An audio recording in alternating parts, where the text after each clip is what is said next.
याद आ गई, ये कौन सी फिल्म है? ये तुम्हारी अम्मी की नोट्स वाली नॉवल की फिल्म है। हाँ वही है।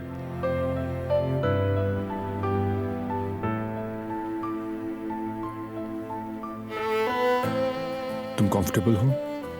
मैं बिल्कुल कंफर्टेबल हूँ।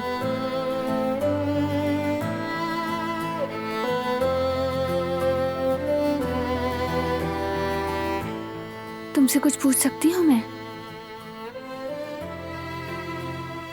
जो मैं नॉवल के बारे में बात करते हुए नहीं पूछ सकी। क्या पूछना है? पूछ लो।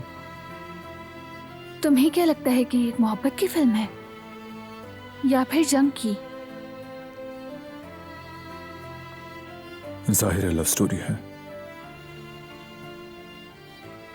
तो चलो फिर मुझे ये बताओ कि क्यों वो एक दूसरे को तबाह करने की कोशिश कर रहे हैं? क्या मोहब्बत ऐसी होती है?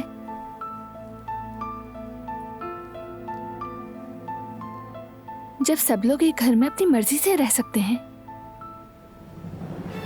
तो फिर वो दोनों क्यों नहीं रह सकते? क्यों वो एक दूसरे में नहीं ढल रहे? क्यों वो एक दूसरे को कबूल नहीं कर रहे? नहीं जानता।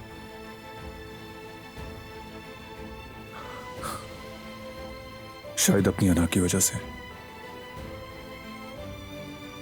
सही कहा, अन्ना की वजह से।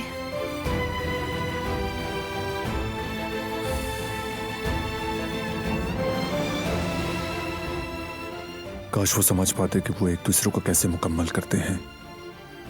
जब वो दोनों एक साथ होते हैं कितने अच्छे लगते हैं और कितने मजबूत बन जाते हैं।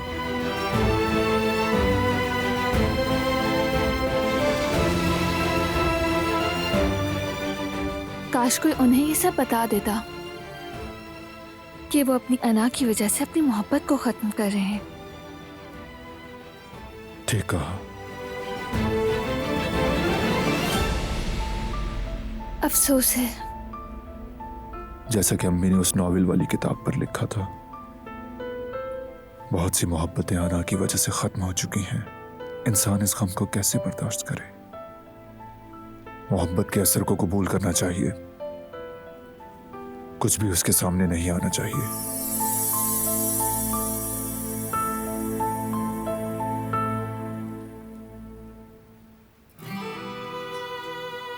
लेकिन अना हमेशा मोहब्बत पर गालिब आ जाती है, जानते हो? ऐसा होना जरूरी नहीं। अना फानी है, सब कुछ फानी है, लेकिन मोहब्बत बाकी रहेगी।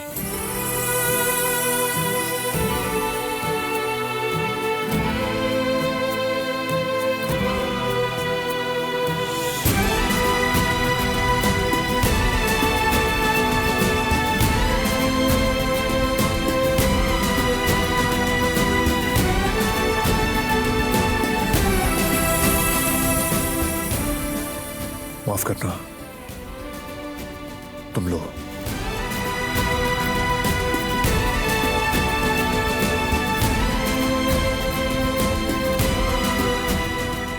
अगर मुझे कुछ समझती हो ना, तो इतने अच्छे दिल वाले इंसान को कभी मत छोड़ना। एक बार और सोच लो, अपने रिश्ते को मजबूत करो, एक दूसरे से बात करके इसका हल निकालो, इसे खत्म मत करो। मुझे यकीन है तुम इस मसले को सुलझा लोगे मेरी बच्ची।